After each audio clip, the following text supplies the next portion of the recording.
Hello, I am Cody Ellingham, and this is the Transformational Value Podcast. Today I talk with Roberto Osegueda, an El Salvadorian living here in New Zealand. We talk about Roberto's experience growing up in El Salvador amongst the backdrop of the civil war and gang violence, and how the country has managed to massively change its image over the last few years for the better. El Salvador adopted Bitcoin as legal tender in September 2021, and Roberto shares a very interesting take on the success and the challenges of Bitcoin as a currency, and how it can perhaps serve as a positive model for other countries in Latin America and the world. I do hope you enjoyed this episode. If you'd like to support the show, please consider streaming some Satoshis via your favorite podcasting 2.0 platforms such as Fountain or Breeze. Otherwise, on to the show. Roberto, welcome to the show. Thanks. Thanks for having me. we first met at the BitKiwi event a couple of weeks ago. 2 weeks ago, right? Yeah. And I was quite blown away. I've never actually met someone from El Salvador before. So you're from El Salvador originally? Yeah. So I'm from San Salvador, the capital of El Salvador. And there's not that many Salvadorians in New Zealand. I think the last census said that there were like 109 in the whole country. So, and we know another person here in Wellington, and we know a few Salvadorians in Auckland. But yeah, there's not that many of us. What's the pathway for someone to get from El Salvador to New Zealand? Quite hard. Mostly recently, now that with this COVID, and also when we apply, because we became residents when we arrived. So we arrived with a new resident visa. After 3 years, we were able to become permanent residents, and after 5 years, we became citizens. And it was really difficult because to apply for the skilled migrant visa back then, you had to either have a skilled job requirement, good English, a lot of experience in certain areas. So basically any area in IT was positive. So you work in IT? Yeah. Oh, yeah, I work in IT. Yeah, I understand that the skilled migrant visa it was challenging several years ago. I think though it has been relaxed a little bit. It might have been relaxed now with COVID, and now because even us in the office, we are seeing a struggle of finding engineers, and I'm guessing that's happening around different industries where there is not that many people. We even have to we usually don't interview people outside of New Zealand, and we had to interview recently someone from Dubai who has the legal right to work in New Zealand, but we usually don't go that far. Yeah. So there is a struggle right now to find. I know exactly what you mean. I mean, especially in Wellington, which, though it is the capital, it's kind of a small place, and so finding people who are already here is very challenging. And for someone to relocate, that's possible. But even bringing someone in from Auckland who's got the skills you're after can be a real challenge. And then also the expectations around salary and that sort of thing. There's a lot of things that you have to take in consideration. Basically, Wellington is becoming more and more expensive to live in. And not that many people are keen on moving to a place where housing and rent is really expensive. Well, I mean, I'd love to understand and sort of contrast that with your growing up in San Salvador and your experience there. I mean, what was it like, as a kid growing up? Sort of what changes did you see, and how would you describe your experience in El Salvador? So, in the since the new president took over, it has changed quite a bit. In the last 35 years, when I was growing, so I was part. Back in the 90s, I'm not sure if you know much about the Salvadorian history, but in the 90s, we had the end of a long civil war, which lasted 10, 15 years. And we signed a peace agreement where it was supposed to bring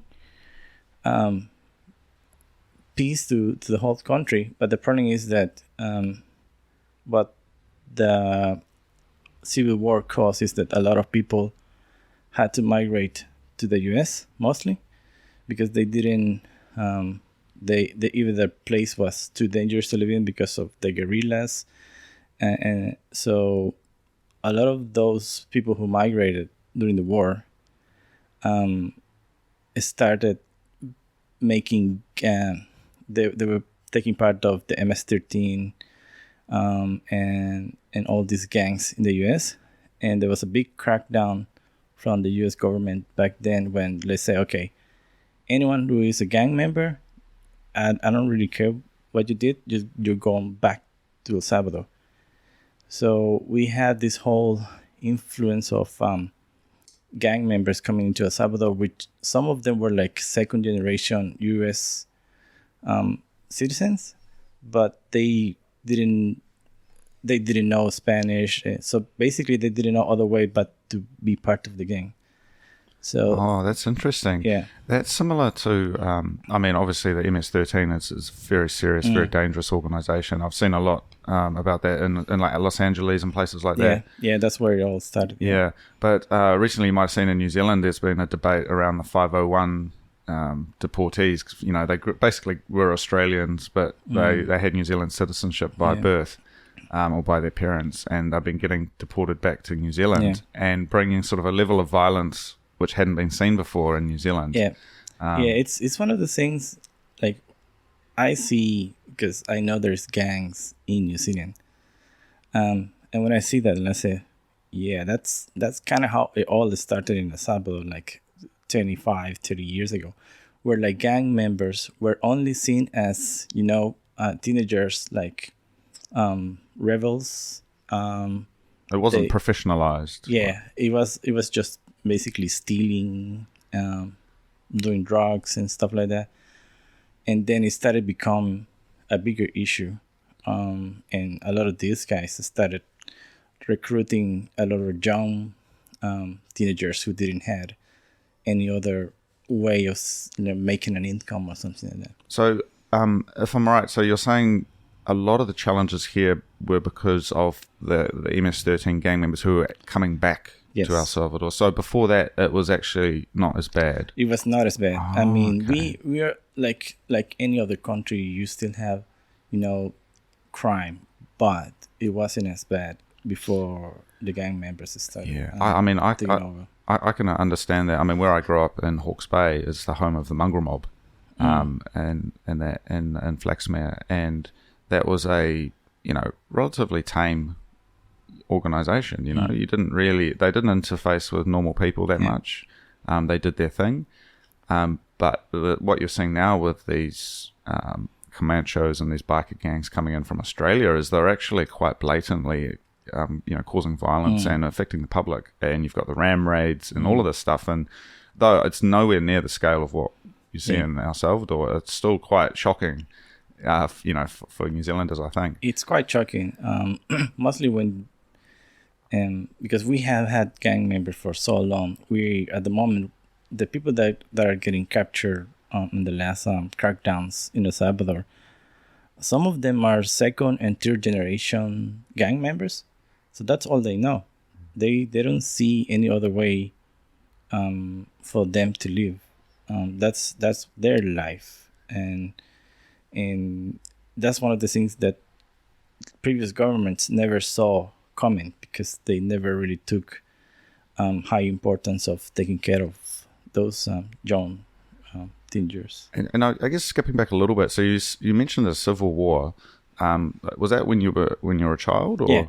Yeah. So the Civil War, I think it started around the end of the 70s. So I was born in 1982. So during my childhood, it wasn't as bad, but at the end of the 90s, it started, like, guerrillas started to go into urban areas, because they were fighting the soldiers and the police. And quite often we will have to go and hide on auntie's house or something, because the guerrillas were like literally outside fighting. And you will have cases like, for example, I had cases where that house where we were hiding, he had a bullet hole come from the window down into the toilet door, and you can see the whole trajectory of the bullet. And that was because the guerrillas and the soldiers were fighting right outside. Wow. And you could hear, like, my wife doesn't like helicopter sounds. She's really scared of helicopter sounds because helicopters back then meant the soldiers were close by and they were looking for someone. So my wife doesn't like that sound. Wow. So yeah, it was quite scary. Well, it became in the 90s, the beginning of the 90s, a new president was elected, and he started a peace agreement with the guerrillas, and that was supposed to be the end of all those conflicts. Yeah. But that the only thing, but what started was a lot of expats coming in from the United States. Oh, I see. Yeah.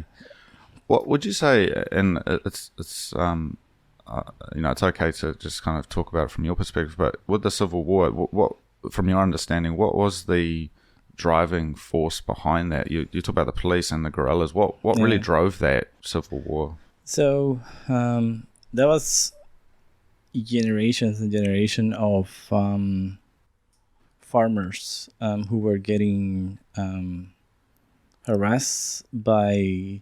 So back then, a lot of big farms were owned by a huge family, and if we go even further than that, a lot of farmers even had like a small country within their own farm.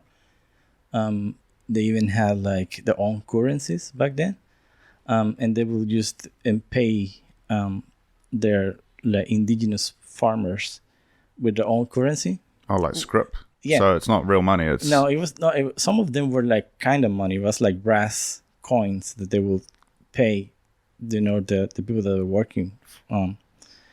And it was really funny to see this because then if they wanted to buy something, they would have to go to another farmer and see if that farmer will accept this currency. But all of that was illegal because we had the Salvadorian colon, but they were choosing to use that.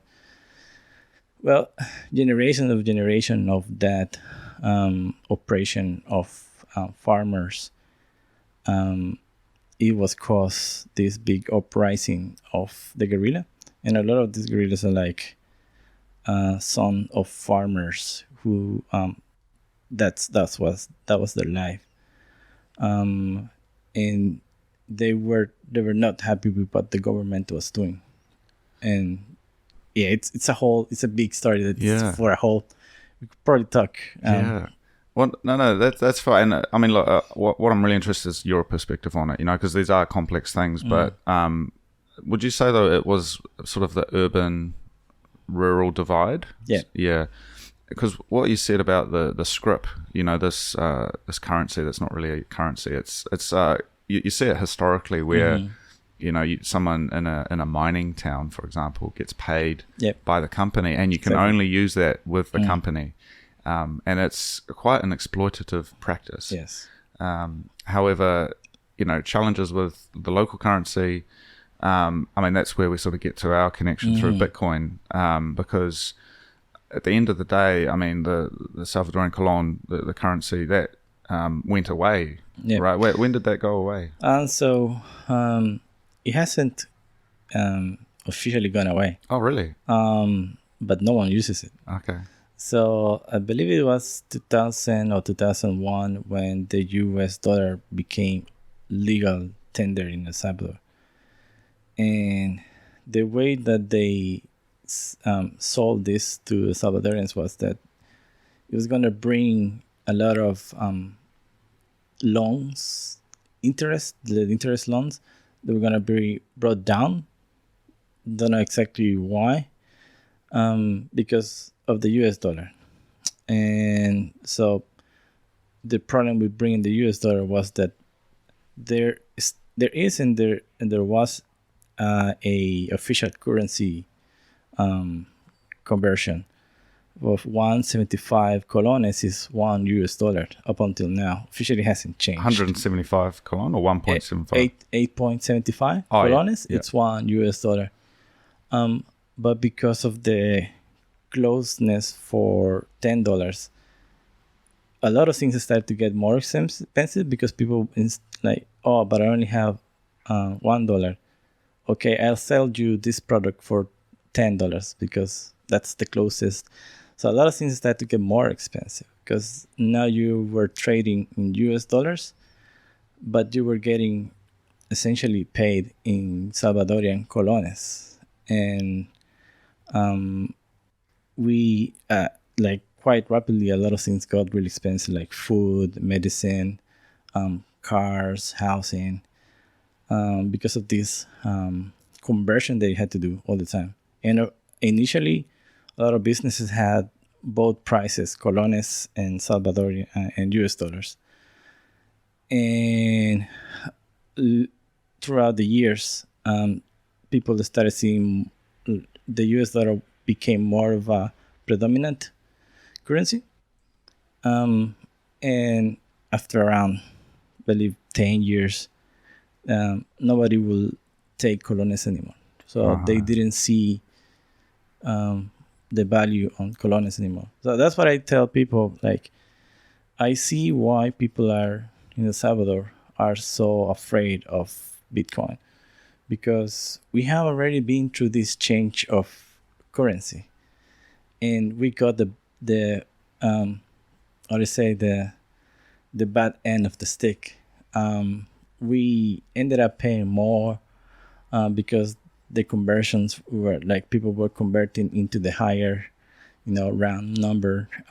So we already seen this, and I see why people are not, like, some people might not be keen on using yet another currency. I mean, diving into that a little bit, how would you describe, though, from my perspective here in New Zealand, looking at what I see on, Bitcoin news and on Twitter and different places, there's a lot of positive stories about Bitcoin, but I'm also conscious that there is another side to it, which maybe is coming out in Spanish. It's not necessarily talked about in the English world.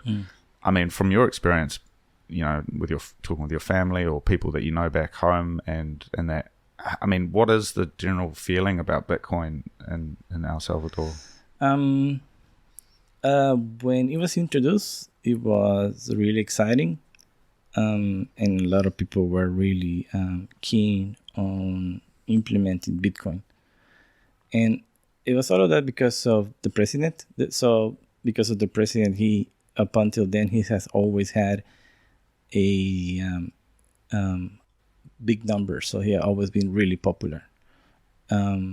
So when he introduced that, everyone saw that, okay, that's another good idea coming from a president, and everyone was super excited. When it was introduced in, I think it was 7th of September 2021, it was a bit messy because people are starting associating Bitcoin with Chivo wallet, and the way it was introduced, if just to give you like a recap, so the government implemented the Chivo wallet, and in order to make people use it, like as a reward, they were giving you $30 free on your account. And so the driving for a lot of people was to get the $30. But the way you will sign up for the Chivo wallet, the way to prove your identity was really easy to fool. It was basically just your photo, and then and a phone number, and then you had access to a Chivo wallet, and you had access to the $30. But it so happened that a lot of people had pictures of the IDs of, like, for example, there's a lot of businesses in El Salvador where you can go for like to a like a Paper Plus or something here in New Zealand, where you can get a copy of your ID. But a lot of those IDs, they keep those IDs. They give the copy. So a lot of them had those copies around. All they did is took a photo of your face, and they already have all your details.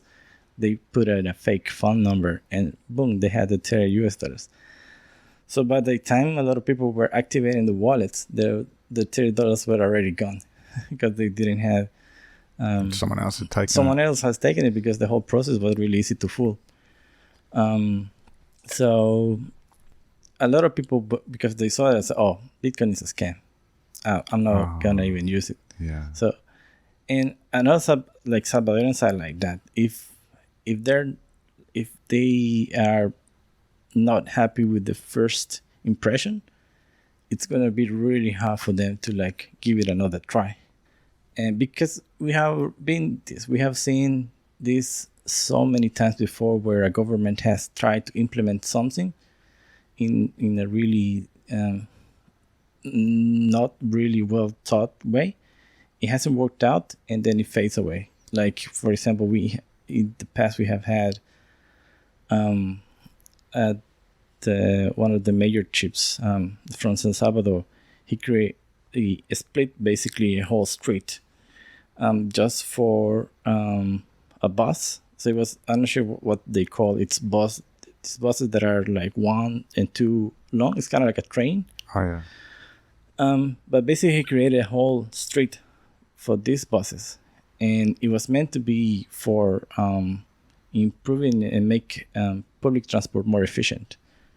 And it failed. Like, it failed horribly. It make the public transportation worse, because this whole street was only used by a bus that will only come like one every half hour, and then no one else was able to use it. So we have seen these failed implementations in the past, and most people have told, well, another failed implementation, not gonna even bother. Interesting. Another try. So it was really the Chivo wallet that was. It seems like it was put together very quickly and maybe not thought through as much as it should have been. Yeah, so I think it was put together in 3 months, because he announced Bitcoin got tendered in June, and in September the Chivo wallet was beginning. So there were some challenges with Chivo wallet, though. Obviously, Bitcoin being an open protocol, you can use other wallets. How would you say the other solutions are being taken up? Like, is there awareness that there are alternative wallets? Do they all work in El Salvador, like in terms of getting access on the App Store and Google Play and that sort of thing? Like, how do people actually use wallets? So one of the good things that Chivo Wallet did was bring attention to Bitcoin. So even though there were people that were apprehensive to use it, they still saw, or they still like started to learn about Bitcoin. And as you said, some of them say, okay, I can't use this wallet, so I'm going to use an alternative because I see the value, I see the benefit on this. So a lot of people started using alternative wallets like the Bitcoin Beach wallet. And after a while, I think Strike started working in El Salvador as well. I think Strike only supports Argentina, El Salvador, and the US. I think that's the only countries where it works. And I personally tell my family to use Moon Wallet, but they don't really like it. So yeah, other alternatives are being used, and like, for example, the Strike, what they're doing to attract customers is that they are offering discounts on different places if you use Strike, like 10%, 15% discount. So as a way for myself, I think that's one of a lot of former Salvadorians who I migrated, so a lot of money coming to El Salvador, it's coming from these immigrants in El Salvador. Remittance. Yeah, the remittances. So another thing that Bitcoin was supposed to do was to basically eliminate the fees that Western Union and PayPal and other alternatives to send money, or the normal banking system. It was supposed to bring down the fees, and a lot of people did see that, and they probably still do it. I myself do it. I use with my brother. I tell him, okay, what do you want to use? Do you want me to send it to you on Bitcoin on your Moon wallet, or do you want me to use Chivo or Strike? And we've been trying different wallets. He seems to prefer Strike because it's quite reliable. It has discounts in different places, and and the only downside is that because he still has to convert, because not that many businesses are accepting Bitcoin right now in El Salvador.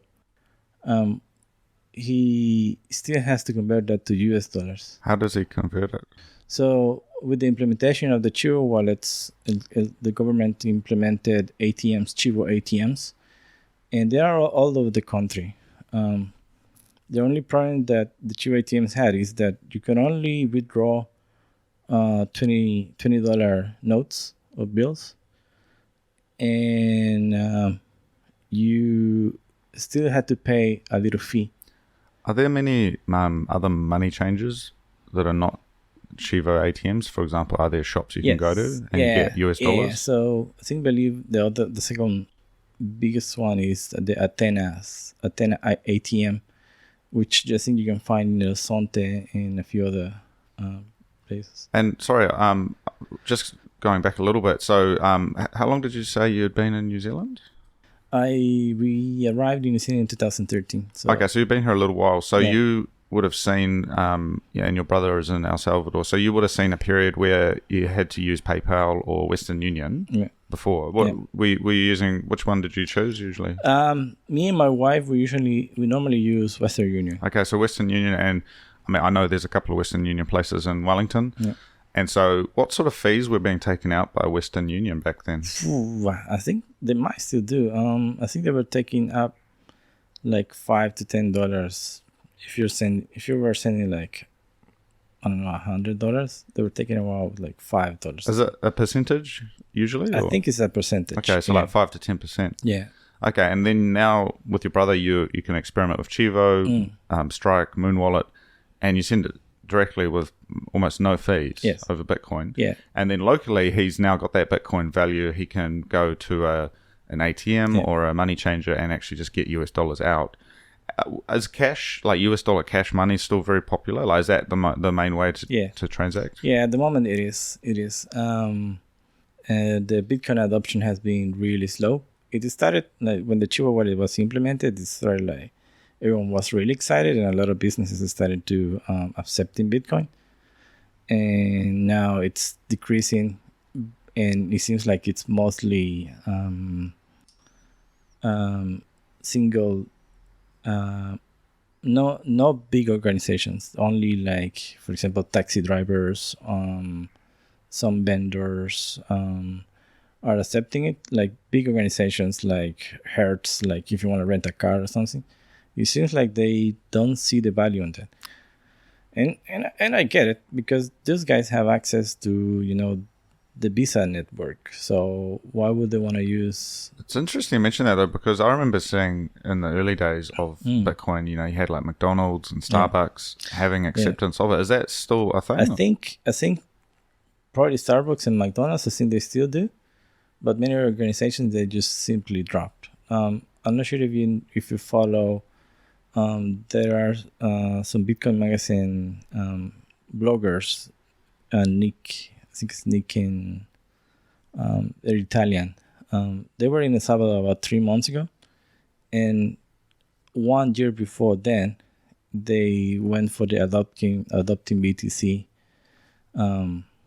event, and they said that they were able to hire a car through Bitcoin. They were able to buy beers in Bitcoin, and said that the acceptance was it was better. And then when they came back a year later, A lot of those businesses, but they actually used Bitcoin last year or the year before, they were saying, no, sorry, we don't do Bitcoin anymore. Interesting. So that, I mean, I think it's good to get this sort of reality check on what's going on. Though I often wonder, I mean, as you say, there was a lot of excitement, and also the price of Bitcoin and US dollars was going up and up. Yeah. But where we are today is maybe people a little bit more scared, unsure. And I wonder how much of that has to do with the rate of exchange. Yes, it has to do with like a few things, right? It has to do with, I think, with that volatility of Bitcoin. So if you want to have raw Bitcoin, not stable coins, you're gonna have to accept the volatility. So some people are not keen on that because they can't afford have volatility. Like $50 might be the only $50 that they have. If tomorrow they have 45, that's not good to them. So I see that. So for them, some of that will be the volatility. Some of that will be the lack of education. So up until now, I don't think there is any big government-funded education programs about Bitcoin. A lot of the education that is happening in El Salvador seems to be a grassroots education. So from communities like El Sonte and the Hub House. So those are the guys who are mostly pushing for education. I was going to say, I mean, again, with the language, in terms of Spanish and what's out there, because there's sometimes it's hard to even find, English resources that are kind of clear. Yeah. What is it, the landscape like for just, accessible resources for people to learn about Bitcoin in Spanish? In El Salvador, not that much. No. Yeah. And I think it all comes down, well, the past year in El Salvador have been like, Bitcoin has not been, unfortunately, it hasn't been the main topic in El Salvador. In the last year, we have had the gang crackdowns for the whole year. So I see why the government had to drop Bitcoin topic for a little while, because they had to focus on more important stuff. So with coming back to the gangs, so it seems like that kind of came under control at some point, and now there's another crackdown, or what's really driven this latest one? So when Bukele became president in 2019, he immediately started a crackdown on gangs, and you immediately saw a drop on murder numbers before Bukele. Because it was quite a high number of murders previously. We were having 10, 15, 20 murders per day. And when he became a president, it went down to 3 or 4, which everyone was saying, well, that's a big improvement. So for a long time, that was the thing. Then Bukele said Bitcoin was going to be legal tender, and I'm not sure if you saw, but during that time he had a lot of big Bitcoin guys come into the country. One of them was CZ. He came into the country and they met. So Binance, CZ. Yeah. So he came into the country. I believe it was that week when the gangs committed 80 murders in the lapse of like 3 days. And you can see that we know what they did it. They did it because they wanted to show that they still had power. We still are not clear whether they did it.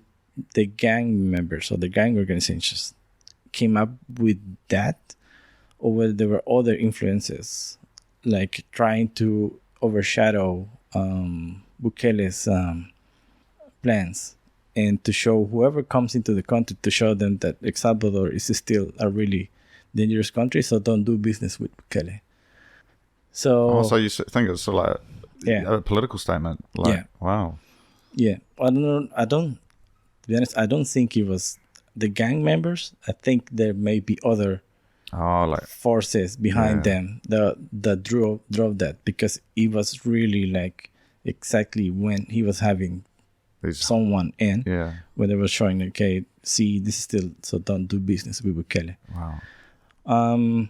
So when that happened, you could see the big change in Bukele. Like, say, okay, this is enough. So he immediately meet with his committee. So he has the Ministry of Security, the Ministry of the Police, and they all came into an emergency meeting, and they said, okay, this is highly unusual. What can we do? And then they say, okay, let's implement you can implement emergencies when extreme events happen in El Salvador, but you have to renew them every 30 days. So they say, okay, let's implement an emergency, because this is an emergency. This is quite unusual. If this happened in New Zealand, that would be like really, really like a big event. So they implemented an emergency act, and for the next 30 days, he sent the whole soldiers and the police against the gang members. He knew this was not gonna be an easy task, so he started hiring even more soldiers. I think his numbers, I'm not sure how many soldiers he's got, but he was aiming to have 40,000 soldiers. And remembering El Salvador is 5 million people, right? Yeah. So similar to New Zealand, sort of. Yeah, in terms sure. of Yeah, population. sort of. Yeah. So 40,000 soldiers. Yeah. For trying to catch the gangs. Yeah. Yeah. So, when that happened, I said, okay, this is enough. Let's go after these guys seriously. And because at the beginning of last year, the new legislators came into the government. Previously, the legislators were mostly against him. So I think there were only like around. So in El Salvador, we have 84, I think, MPs in New Zealand. Out of those 84, only 6 were pro Bukele. The rest of them were like completely oppose him. Oh, really? So every time he will try to ask for money to help the police or help the soldiers get more equipment or get more gear, they will say no. So what's the system like for electing a government? Is it like you vote for the president and you also have like a local representative? Like, yeah. How did he get in with only 6 members supporting him? So Bukele, he has a long story. So he was the mayor of small, say it's a small town, but it was a really successful town because it had a lot of businesses. So he was the mayor of this town, and at that time he was part of the left party called FMLN. When he became mayor, he was part of that party, and he was super popular because he improved the mayor, that council, that district. He improved by a lot. So he then decided to become to go for the mayor of the capital, and because he was so popular, he immediately won the mayorship of the San Salvador capital. So he started to become more and more people started to know him. As he became more popular, they started to like the way he will implement ideas. He was quite young as well. He was quite young. He's my age. Yeah, he's my age. I think he's 40 or 41. But he's really smart. So when he became mayorship, a lot of people were asking, okay, would you ever consider be a president? And the party that he was part of, he had a misagreement, and they kicked him out. So for you to participate for a presidency, you need to be part of a party, and that party has to have had they has to have about 200.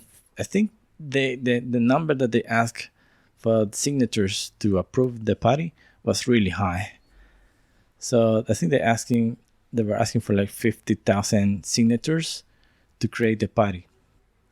But when they kicked him out, he would come, and you can still see him in his Facebook page. He will come and he will ask people on a live stream, like, what do you guys want me to do? Would you like me to be your president? And they were, during months, I think he considered whether he wanted to run for presidency or not. So one day he said, okay, I'm going to do it.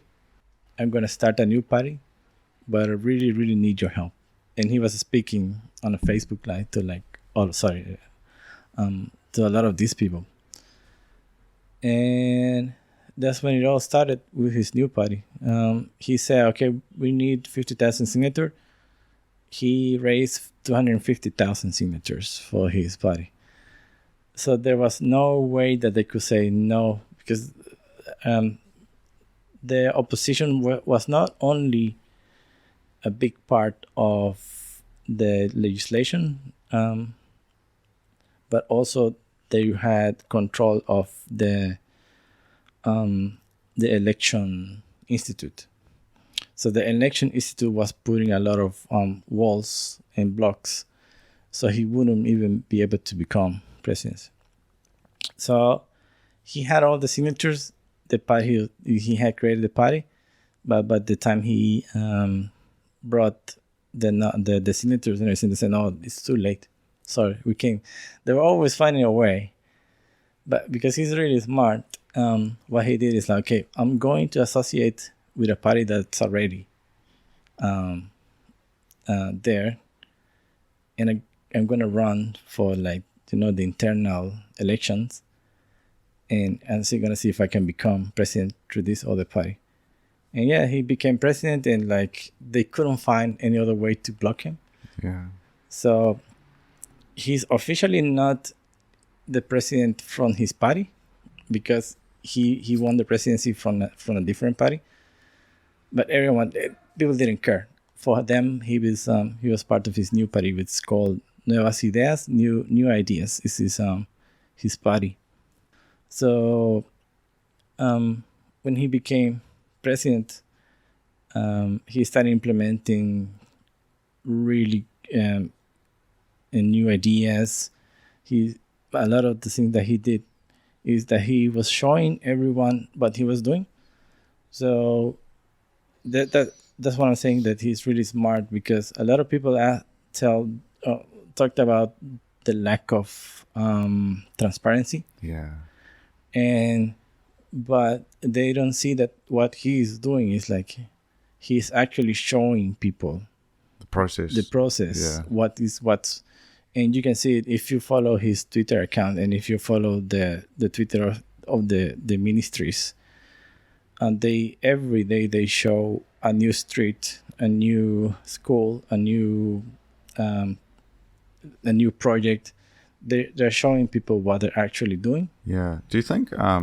I think transparency in that is really important. Would you say that there was already, though, within the existing government, like a degree of corruption and just infighting in that as well? So he was sort of fighting not only gangs, but also his own kind of incumbent people who maybe were corrupt. Yeah. Yeah. So obviously, when he became president, because he became popular, I think one of the reasons that he had to leave his old party was because he didn't agree with the things that they wanted him to do. So it's okay, I'm leaving. And so after that, the opposition was against him completely, because they knew what he meant if he became a president. Because these two parties, there's officially 4 or 5 parties, but the other ones are really minorities. So they only have 2 or 3 legislators. So these two big parties, one of them is the left party, but he was part of, and the right party called Arena. These guys, they knew that he became presidency, it would mean that they will lose power. Yeah. Not just in the government, because in the last four governments, or 4 or 5 governments, basically what we went from was we had left party government and then we had a right party And government. just flip-flop. And flip-flop Yeah. between them for the last And 25 years. and the actual normal people maybe didn't see that much change or improvement. No, Yeah. and I remember that one time of the left party, their slogan was, "We are the change." Yeah. And they were like, "Oh yeah, you are the change because you are the opposition of these guys." But when you actually came into government, you didn't actually do anything differently. You still had this under the table corruption. So yeah, these two parties saw him as it was going to be the end of their power. Yeah. And not so much the power, but their way of living, because these guys were making a lot of money through corruption. Like they were offering projects to people who didn't even have the requirements. Yeah. They were also using all these organizations that were supposed to help communities, because back then everyone thought the problem is that the government doesn't have money because the country is poor, and because the country is poor, there has to be other organizations that help communities around El Salvador. So they were selling this idea that the government didn't have enough money. That's why the schools were bad. That's why the streets were bad, and we needed someone else to help us with that. So they they created these side organizations that were supposed to, for example, bring education to communities and things like that.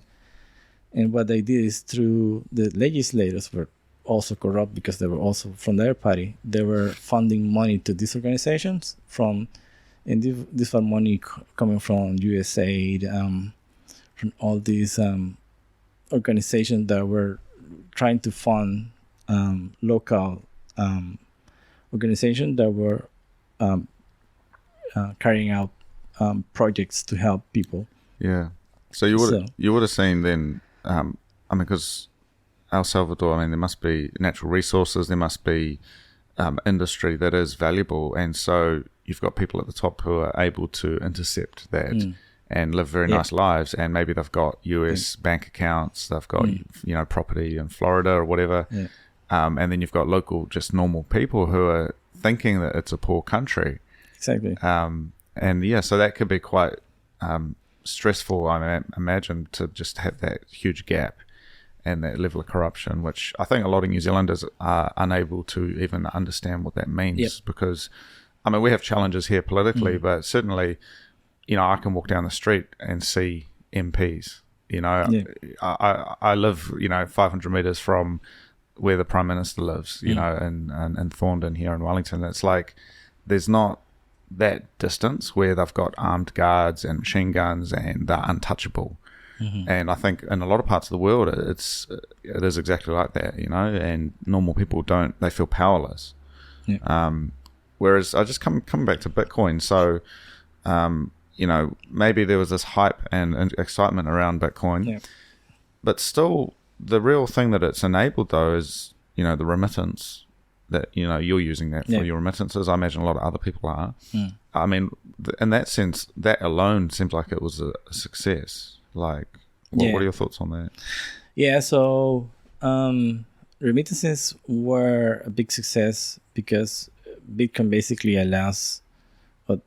decreases the fees to almost nothing. Like when I send money to my brother, I think I pay like a cent or something through the Lightning Network.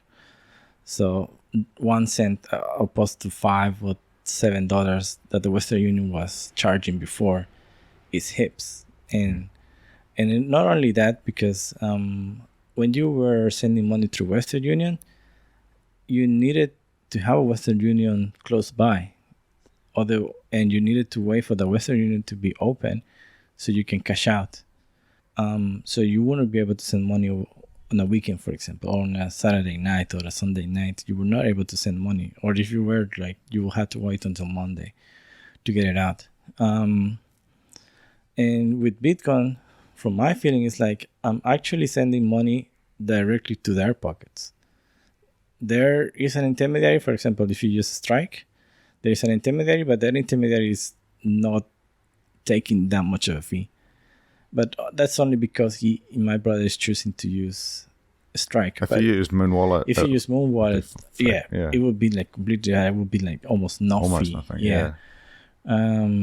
So in terms of remittances, it's making a big difference, because now the money that Western Union or PayPal or the banks would keep, is going to your family's pocket. Peer to peer. Yeah. And so for me, that's one of the big values, and I see how it will be useful in New Zealand as well, because in the same way, a lot of the Pacific Islands have people living in New Zealand who are probably doing the same thing. They're sending remittances back to Fiji, back to Samoa. I mean, even, where I'm from in Hawke's Bay, there's a lot of apple pickers and people who work seasonal jobs, and they come over from Samoa, Tonga, places like that, and they get paid here. And then you can often take, I think New Zealand dollars are similar to El Salvador, where New Zealand dollars and Australian dollars are somewhat usable in the Pacific Islands. However, just being able to send that is quite a nice feature, without having to go the long way. So yeah, I think there's also some analogies there. But I think also coming back to like the role, El Salvador has really led the way with this. And I mean, have you noticed, or are you aware of sort of changes that have taken place now that Bitcoin is legal tender? I mean, there are people going to El Salvador specifically who would never have thought about it before, specifically because Bitcoin is accepted there, like tourism, that sort of thing. How has that changed? Tourism has been impacted a lot by Bitcoin. As soon as Bukele announced Bitcoin as legal tender, after the Chivo wallet, I think it was December 2021, a lot of Bitcoiners started arriving just to see what it was, just to see what it's like to be in a country that accepts Bitcoin and use their own Bitcoins. And that's all right. I mean, it's the same for New Zealand, right? We want tourism so they can bring money. It's exactly the same in El Salvador. It doesn't matter what you come for, as long as you bring the money. Yeah, that's all it takes. And Bitcoin basically was kind of like a slogan, like come and spend your Bitcoin. Well, I mean, it sort of aligns as well. Like I know in places like Colombia and other parts of Central and South America, there's a real thing around like digital nomads and like people doing like tech work or design work or whatever. And they can live in that place and kind of, learn to speak Spanish, learn to kind of integrate, but working overseas. And then they're also creating kind of this digital sector. Have you seen that sort of thing emerge in El Salvador? Yeah. So there is a few people there. I know there's a couple from Canada who migrated to El Salvador. There's some New Zealanders as well. Yeah, Nick and James also. Oh, yeah. I've seen them.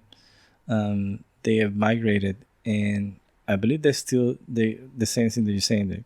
They work remotely. Yeah. And well, that's a real critical thing. And even in New Zealand, and I'll tell you, like working in New Zealand but doing work for, say, American companies, that arbitrage you get being able to work for, basically get US dollars in the New Zealand market, where it's not a very big place either. There's not that much in certain sectors. But if you can work for an American company in New Zealand, you bring in US dollars, that, there's a whole lot of benefits with that. So it's the same with working in El Salvador, bringing in US dollars or New Zealand dollars. And you start building communities around that. And I think that's a real beautiful story. I mean, that's just, a real positive thing. And I feel like the whole COVID thing I'm just thinking the timeline on it, but it seems like that may have had also an impact on El Salvador, right? Because you would have had tourism before, and then it went almost probably to nothing, and now it'll be starting to just normal tourism will be re-emerging. Yeah. So I think Bukele, he was already into Bitcoin before he decided to implement it as a legal tender. I think back in 2017, he was already tweeting about Bitcoin. So I think his idea wasn't new, but he saw the potential. He definitely saw the potential, because since he started in the government, his whole idea was to change the outside perspective of El Salvador. Because before him, El Salvador was only known for gangs and violence and corruption and crime. And if you were to go on YouTube and you will look for El Salvador, the first video that you will see will be gang related or violence related. So what he wanted to do was to change that perspective, to prove to other countries that El Salvador wasn't that dangerous place. I mean, I think he's done an excellent job of that. And I mean, I often think of somewhere like Singapore, which, a long time ago, it was an extremely poor country. After World War II, we used to send aid to places like Singapore, even Hong Kong, and just through various forces and innovation, those places like Singapore were able to become, extremely wealthy countries. And I feel like, not being an expert on geopolitics, but I feel like El Salvador almost could represent a bit of a shining light for not only the country itself, but the other places around it, because there's a lot of challenges with Argentina, Brazil, there's a lot of just sort of issues. And if El Salvador can do it and go from here to here, other countries will think, oh, yeah, let's do that too. And you might see this sort of renaissance of, Latin America. It's funny that you mentioned Singapore, because and I think the president himself has said it before. We want to be like Singapore, like we want to be that country that came from a very being a really poor country to being this really huge success. And as you're saying, there are a lot of countries in Latin America are seeing what he's doing and are taking notes. The guys like that are really smart are following his path, and the people are seeing him as like it's funny because when you see people like going to Argentina or Venezuela and in Latin American countries, and you ask him, have you heard about El Salvador? And they say, oh yeah, Bukele. And they say, because they know how popular he's not just popular in El Salvador, he's popular in the whole of Latin America. Well, I mean, I think there's a certain thing there, because you've also got, except for Brazil, you've got a demographic of Spanish-speaking media, and it is sort of like you've got the English world, and then you've got the Spanish world, and it is Central and South America. And if you can have a country like El Salvador really pushing through and kind of breaking out of this trope of corrupt, poor, gang-related. I mean, that's the story of Colombia. It's the story of Argentina. All of these countries have the same story. But if one country can emerge and say, "Hey, actually, there's another way," and just like with Singapore, where it was led by a like visionaries, you had these, individuals who were in quite powerful positions, but they used that to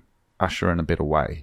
And I think that's one of the criticisms that's often leveled against Bukele, is to say, well, he's blocking up all these gang members, maybe he's not doing it through the right process or something. But you got to put yourself in that position and say, well, I'd rather have those guys locked up than it's an extreme, it's an emergency. It's when you're in that bad of a situation, there is no other way around. Like you got to do it. You had to do it. Like otherwise, it's just gonna come back. Yeah, and it's the normal people who are going to be affected the most. So I think it's incredible, and I love even the name of the party. What was it? New Ideas. New ideas. Like, I mean, that for me really signals something quite positive. And I think the other piece of it is looking at the relationship with the United States, which, in a way, I think there's a bit of antagonism. You know, definitely South America, where historically places like Brazil and Argentina were very wealthy countries. But it was, unfortunately, the intervention of the United States which caused some major economic issues. And I mean, I would love to go to South America, Argentina. It's a beautiful city. It's like a European city. Yes. Have you been to Argentina? No, I've seen YouTube videos about Argentina, and it looks like Europe. It looks like you're walking through the streets of Europe. It's really amazing. And also, if you look at its resources, so Argentina in particular, it's like so much farmland. It's a ridiculous amount of land. And if you were to apply some of the innovations that we have, even in New Zealand, for just farming and technology to Argentina, it could become a major, exporter of food and produce. But it's just because of the currency, because of the money is broken, they've got inflation and it's all kind of messed up. They're not able to really achieve they're not producing as much as they would want to because their currency is just becoming... Yeah, and everyone starts struggling. And I think if El Salvador can lead that, I mean, imagine if you had like tech companies and these digital people starting to, invest and build in El Salvador. You get the gang problem under control. You start having, some real good systems. You start bringing everyone up, and then people start having hope. And I think that's something that's really important, is having that kind of hope for a better way. And then it's like, well, I don't need to be a gang member, because if I actually can learn and study and be successful, I can actually make more money than if I was a gang member. Yeah, there is a lot of potential success through rebranding a country, either through decreasing crime, through being a new tourist place that people would like to go also because of Bitcoin. And as you're saying, like, this could be, it's becoming an example of in a lot of Latin American countries. If they want to follow a path, because so far no one knew actually how to solve this problem, because gang members, drugs, corruption, when you hear that, and you say, you associate that with Latin America. And that's common. Like, I sometimes felt like, a bit unjustified, because Latin America is actually a beautiful place. Like, if you've been to any of the Latin American countries, you'll see green, beers.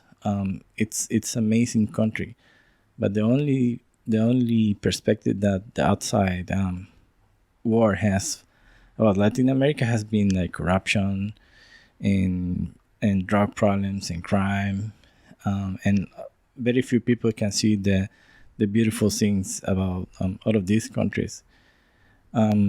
Now that one country is trying to break through and shine in a different light, I'm hoping that other countries start to see that there is another way. And as soon as they realize that, if they're quick enough to realize that, they could like hop in and benefit from the potential of El Salvador. Because some people could say, okay, I wanna bring my company to Latin America, but the only country that I see right now that it's a good, safe place, maybe El Salvador. But if other companies to say, oh, maybe I'll try Argentina, or maybe I'll try these other places, because they're starting to see a good place where they can establish their companies. That is good for the whole. For everyone. Yeah. And I mean, everyone there is, if you can give them a hope, I mean, certainly I see a lot of hope. And I mean, for yourself, I mean, are you optimistic for the future and for the future of Bitcoin in Latin America? Yeah, I think, well, a lot of, obviously each country is different, but like Argentina, Brazil, Venezuela, it's seeing Bitcoin as a big alternative to their currency, because it's basically losing all the purchase power that they have had before. Even Cuba, which they have their Cuban. It's exactly the same. So they have an official currency conversion between Cuban, I think it's Cuban pesos, and US dollars, and then there is the street currency exchange, which is much higher than. So those guys are benefiting from US dollars because US dollar doesn't lose as much purchase power as their own currency, and Bitcoin is that alternative. And I mean, even just hypothetically, I mean, if you've got this kind of block of countries who are using Bitcoin, it also reduces those barriers to trade. And so El Salvador, what countries does El Salvador have a border with? We have a border with Nicaragua, Honduras, and Guatemala, and I think only those three countries. But so, we're really close to Costa Rica and Panama. And Panama, because I'm just thinking, I mean, even something like Panama, which is a kind of a bit of an outlier, because that's a very tiny little, it's just really a tiny little place there. But if all of those countries can trade amongst each other, borders start to sort of disappear in a way. And so instead of everyone using their own little homemade currency, or US dollars, which they don't even control, they can just use Bitcoin. And, you start having a larger economic kind of block emerge, which could be extremely powerful for Latin America. Yeah, that's the thing. So when we went from having colones and dólares, and then losing colones altogether, we basically lost the ability to even influence the currency, because we couldn't print more because it doesn't belong to us. We're using a loan currency, so there is nothing that we can do to influence. If we wanted to, like El Salvador, inflate or create more dollars, we can't, because it's not ours. And so we have to have an alternative for that, and we need an alternative that will not lose purchasing power throughout the years. And at the moment, even though Bitcoin is like super early, and I'm thinking that's probably why it's so volatile. The purchasing power is over the years is going up. So what would you want to have? Something that is slowly going down, or something that is like going up and down, but throughout the years it's going. Yeah, and I mean, look, at the end of the day, Bitcoin, we've got the halvening coming up in just over a year. Yeah. I think what you're going to see is, look, maybe some people got on the bandwagon a couple of years ago when Chivo wallet first came out, when Bitcoin first came to El Salvador, but maybe they saw, the price volatility and they got out. But I think once we see the price start going up again, more people are going to get on. And every time people get on, some get off again, but more and more people stay on. Yeah. And at the end of the day, using it as remittance works already. That's an amazing use case that's benefiting, personally benefiting you and your family. If businesses can start building on it, people start kind of seeing how the cycles work, because every 4 years, there's half as much Bitcoin coming onto the market through mining, through the halvening process.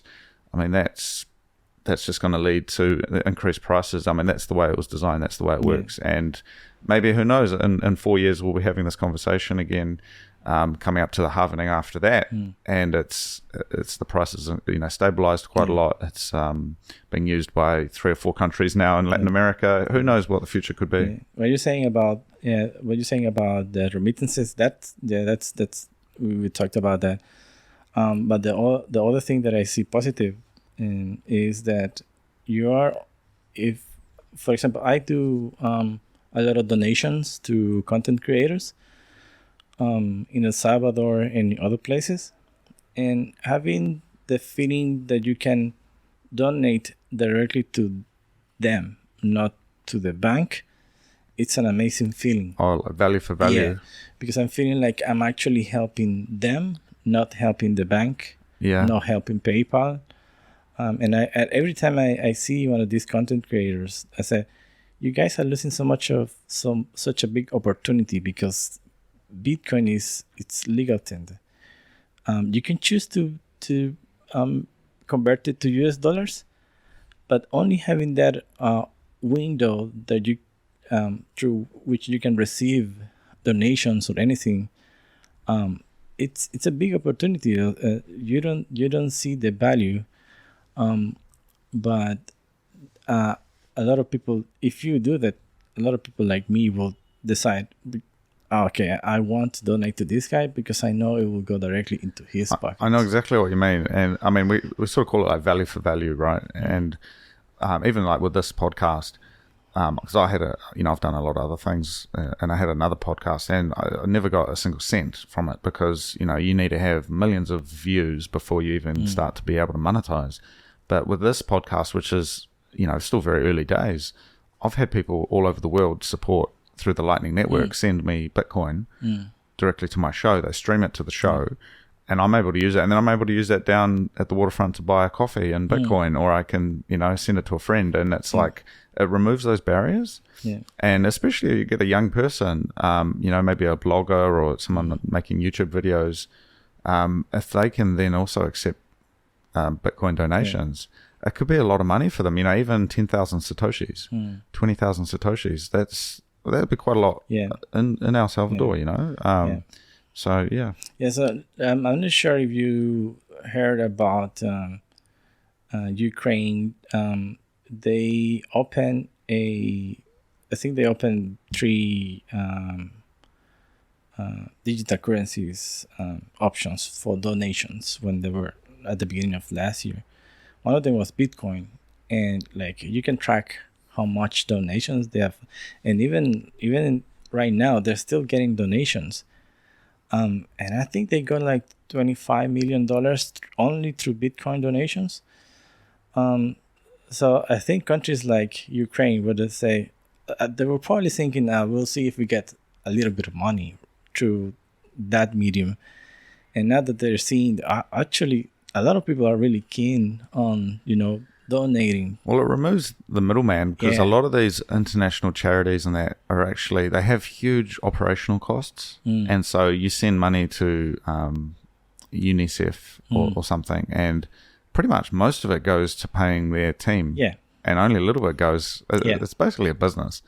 But with Bitcoin, you don't need any of that. You just send it to an address and it works. So I think countries like the Ukraine, it wouldn't surprise me if, Bitcoin becomes either an alternative or legal tender in the next few years, because I'm really sure that they have seen the value that Bitcoin provides.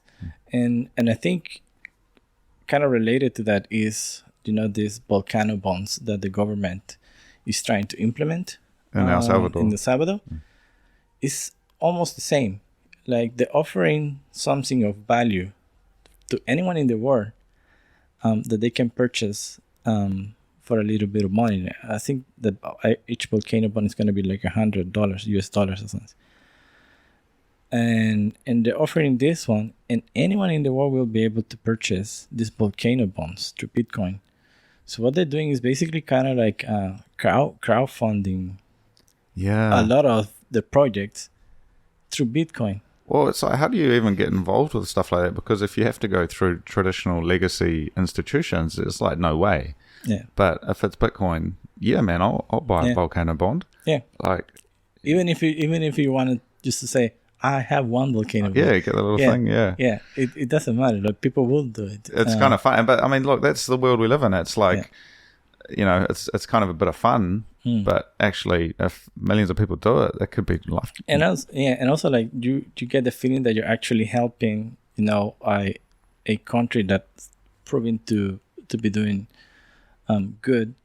You're actually helping them. That satisfaction of making El Salvador become better just by providing $100 that will become. Well, I mean, I'll tell you, I was talking to another Bitcoiner recently, and he was saying, thinking about getting out of New Zealand. And I was like, well, where do you want to go? And he said, I'm thinking about El Salvador.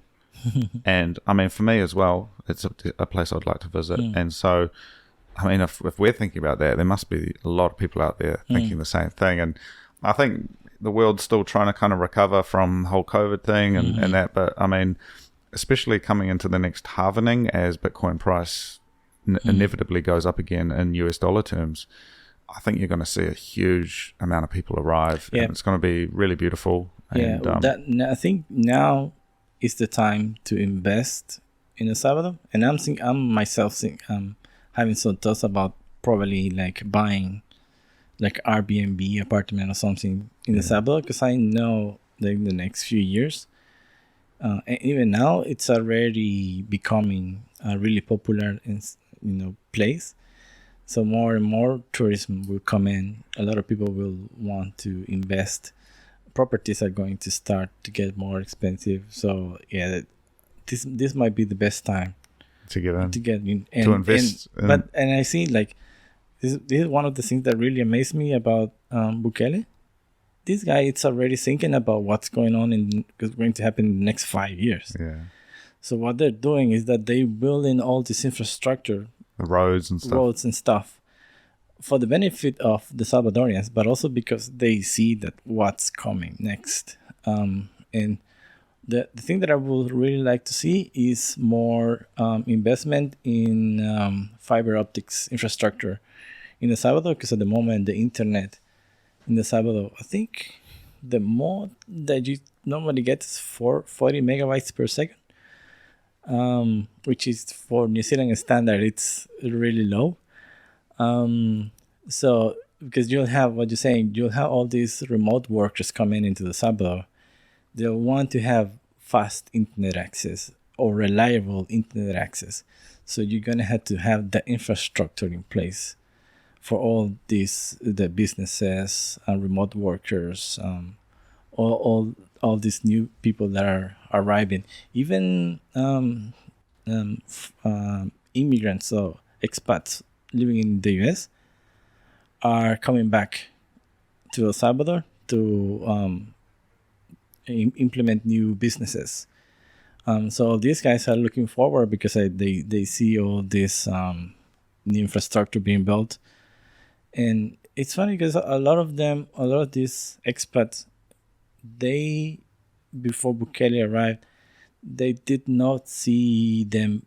They didn't think they were going to ever go back to El Salvador. They always thought, okay, the US is my home, and I'm going to retire here because El Salvador is never going to change. It's always going to be the dangerous place.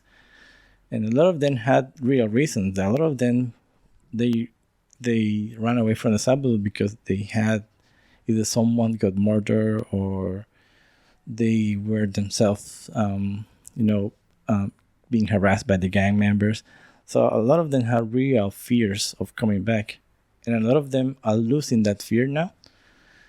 And we'll see a lot of expats coming back, either to retire in El Salvador or to have more invest new businesses. Yeah. Replace fear with hope and fueled by Bitcoin. Yeah. I love it, man. I really appreciate you sharing your story with me. And I've learned a lot. Thanks for having me. No, thank you. I really, I would like to go to El Salvador as well. Oh, for sure. Yeah, you're more than invited to come. Thank you very much. You will definitely enjoy. Like today, I think it's a little bit of a cloudy day here in Wellington, but El Salvador, beautiful weather. It's beautiful weather. Like you can say that 95% of the time it's a sunny day. Yeah. So you will never be like, oh, I can't go out today because man, I had these plans to go to the volcano, or I had to. Yeah, it's nice place. You better bring some shirts. Yeah. Because you're gonna get sun, because it's around 35 to 40 degrees over there. Oh wow, that's beautiful. All right, thank you, Roberto. No, thanks to you, Cody. Thank you. All right, bye. Bye.